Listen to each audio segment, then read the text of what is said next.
தமிழ் வலையொலி பக்கத்தினூடாக இணைந்திருக்கும் உங்கள் அனைவருக்கும் வணக்கம். முதலில் தலைப்புச் செய்திகள். மீனவ பிரச்சினைகளை இந்திய அரசியல்வாதிகள் அரசியலாக்க முயற்சிக்கிறார்கள். இளங்குமரன் குற்றச்சாட்டு. அமைதியான போராட்டங்கள் மீது தாக்குதல் நடத்தும் ஜேவிபி. சஜித் பிரேமதாச கண்டனம். கண்டி கொழும்பு அதிவேக நெடுஞ்சாலையின் மீரிகம கடவத்தை நிர்மாண பணிகள் விரைவில் ஆரம்பிக்க ஜனாதிபதி உத்தரவு. கண்டி கொழும்பு அதிவேக நெடுஞ்சாலையின் மீரிகம கடவத்தை நிர்மாண பணிகள் விரைவில்.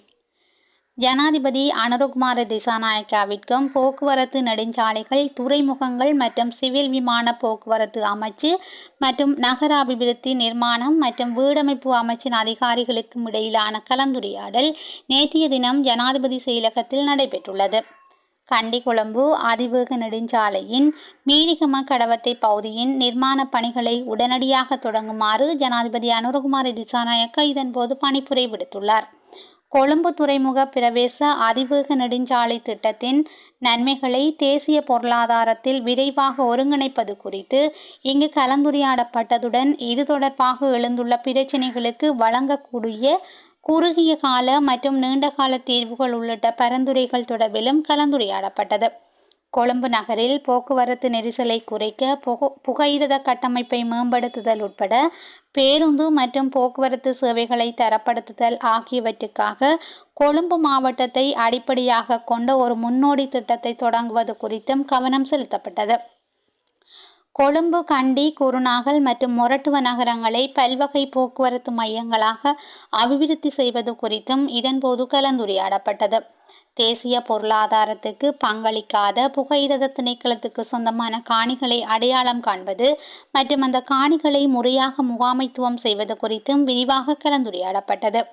போக்குவரத்து நெடுஞ்சாலைகள், துறைமுகங்கள் மற்றும் சிவில் விமான போக்குவரத்து சேவைகள் அமைச்சர் விமல் ரட்நாயக்க, நகர அபிவிருத்தி, நிர்மாணம் மற்றும் வீடமைப்பு அமைச்சர் அனுர கருணாதிலக, போக்குவரத்து மற்றும் நெடுஞ்சாலைகள் பிரதி அமைச்சர் வைத்தியர் பிரசன்ன குணசேன, ஜனாதிபதியின் செயலாளர் கலாநிதி நந்திக சனத்குமாரநாயக்க மற்றும் போக்குவரத்து நெடுஞ்சாலைகள், துறைமுகங்கள் மற்றும் சிவில் விமான போக்குவரத்து சேவைகள் அமைச்சு மற்றும் நகர அபிவிருத்தி, நிர்மாணம் மற்றும் வீடமைப்பு அமைச்சின் சிரேஷ்ட அதிகாரிகள் பலரும் இந்த கலந்துரையாடலில் கலந்து கொண்டிருந்தனர்.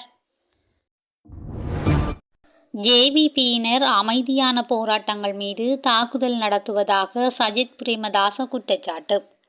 நாட்டில் பரவலாக போராட்டங்களை முன்னெடுத்த ஜேவிபியினர் தற்போது ஆட்சிக்கு வந்த பின்னர் அமைதியான போராட்டங்கள் மீது தாக்குதல் நடத்தி வருவதாக எதிர்க்கட்சி தலைவர் சஜித் பிரேமதாச குற்றம் சாட்டியுள்ளார். எதிர்வரும் உள்ளூராட்சி மன்ற தேர்தலை இலக்காக கொண்டு ஐக்கிய மக்கள் சக்தியின் இடதுணைப்புரி மாவட்ட வேட்பாளர்களுடன் நேற்று இடம்பெற்ற சந்திப்பில் உரையாற்றும் போதே எதிர்க்கட்சி தலைவர் இதனை குறிப்பிட்டுள்ளார். இதன்போது எதிர்க்கட்சி தலைவர் சஜித் பிரேமதாச மேலும் தெரிவிக்கையில், இணைந்த சுகாதார விஞ்ஞான பீட மாணவர்கள் வேலையின்றியுள்ளனர். பல அரச பணியிடங்களில் இவர்களுக்கான வெற்றிடங்களும் காணப்படுகின்றன. இருந்த போதிலும் இவர்களுக்கான நியமனங்கள் இன்னும் வழங்கப்படவில்லை. எனவே தகுதிக்கு ஏற்ப வேலை வழங்குமாறு வீதிக்கு வந்து போராட்டம் நடத்திய போது அவர்கள் கைது செய்யப்பட்டுள்ளனர். எதிர்ப்பு தெரிவிக்கும் ஜனநாயக உரிமையை இன்றைய இளைஞர்கள் இழந்துள்ளனர். தற்போதைய அரசாங்கத்தில் அங்கம் வகிக்கும் குழுவினர் எதிர்க்கட்சியில் இருந்தபோது போதியளவுக்கு எதிர்ப்பு போராட்டங்களை முன்னெடுத்தாலும் ஆட்சிக்கு வந்த பின்னர் எதிர்ப்பு தெரிவிப்பதற்கான ஜனநாயக உரிமையை கூட பறித்துள்ளனர் என எதிர்க்கட்சி தலைவர் சஜித் பிரேமதாச தெரிவித்துள்ளார். மீனவ பிரச்சினைகளை இந்திய அரசியல்வாதிகள் அரசியலாக்க முயற்சிப்பதாக இளங்குமரன் குற்றச்சாட்டு. இந்திய அரசியல்வாதிகள் இந்திய இலங்கை மீனவர் பிரச்சினைகளை அரசியல் மயப்படுத்தி அரசியலாக்க முயற்சிப்பதாக தேசிய மக்கள் சக்தியின் யாழ் மாவட்ட நாடாளுமன்ற உறுப்பினர் கருணநாதன் இளங்குமரன் குற்றம் சுமத்தியுள்ளார்.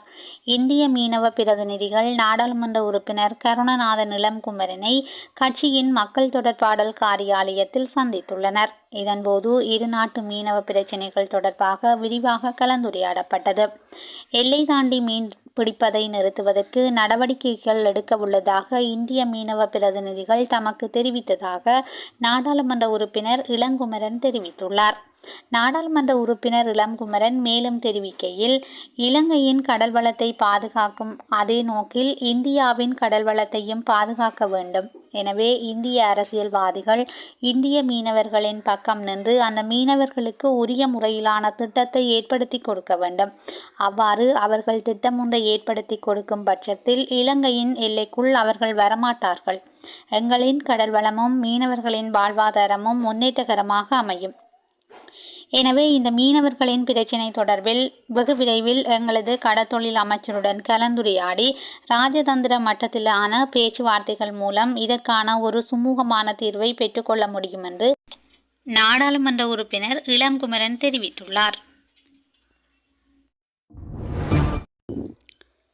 பணம் கொள்ளை சம்பவம் 2 காவல்துறை கான்ஸ்டபிள்கள் உட்பட 4 விளக்கமறியல். ஒருவரை கடத்தி சென்று பணத்தை கொள்ளையடித்த சம்பவம் தொடர்பில் கைது செய்யப்பட்ட வெலிக்கடை காவல்துறையில் பணிபுரியும் கான்ஸ்டபிள்கள் 2 உட்பட 4 சந்தேக நபர்களை ஏப்ரல் 1 வரை விளக்கமறியலில் வைக்க கொழும்பு நீதவான் நீதிமன்றம் உத்தரவிட்டுள்ளது. கெசல்வத்த காவல்துறையினரால் கைது செய்யப்பட்ட இந்த சந்தேக நபர்கள் தடுப்பு காவலில் தடுத்து வைக்கப்பட்டு விசாரணைக்கு உட்படுத்தப்பட்ட பின்னர் கொழும்பு பிரதான நீதவான் தனுஜா லக்மாலி முன்னிலையில் பிரசன்னப்படுத்தப்பட்டனர். விசாரணைக்குட்படுத்தப்பட்ட பின்னர் சந்தேக நபர்களை அடுத்த மாதம் 1 வரை விளக்கமறியலில் வைக்க கொழும்பு பிரதான நீதவான் உத்தரவிட்டுள்ளார். அதன் பின்னர் அடையாள அணிவகுப்புக்கு முன்னிலைப்படுத்தவும் உத்தரவிடப்பட்டுள்ளது. கொழும்பு நுகர்வோர் விலைச்சுட்டன் அடிப்படையிலான முதன்மை பணவீக்கம் அதிகரிப்பு. கொழும்பு நுகர்வோர் விலைச்சுட்டன் அடிப்படையிலான முதன்மை பணவீக்கம் கடந்த பிப்ரவரி மாதத்துடன் ஒப்பிடுகையில் இந்த மாதத்தில் அதிகரிப்பை பதிவு செய்துள்ளது. தொகை மதிப்பு மற்றும் புள்ளி விவர திணைக்களம் வெளியிட்டுள்ள புதுப்பிக்கப்பட்ட அறிக்கையில் இந்த விடயம் தெரிவிக்கப்பட்டுள்ளது. கடந்த பிப்ரவரி மாதத்தில் மறை 4.2% நிலவிய கொழும்பு நுகர்வோர் விலைச்சுட்டன் அடிப்படையிலான முதன்மை பணவீக்கம் இந்த மாதத்தில் மறை 2.6% அதிகரித்துள்ளது. அதே நேரம் கடந்த பிப்ரவரி மாதம் மறை 0.2% இருந்த உணவு பணவீக்கம் மார்ச் மாதத்தில் சிறிதளவு உயர்ந்து 0.6% பதிவாகியுள்ளது. அத்துடன் பிப்ரவரி மாதத்தில் மறை 6.1% இருந்த உணவல்லா பணவீக்கம் மறை 4.1% மார்ச் மாதத்தில் அதிகரித்துள்ளதாக தொகை மதிப்பு மற்றும் புள்ளி விவர திணைக்களம் தெரிவித்துள்ளது. பிரசன்ன ரணவீர தாக்கல் செய்த மனு மீதான விசாரணை ஏப்ரலில்.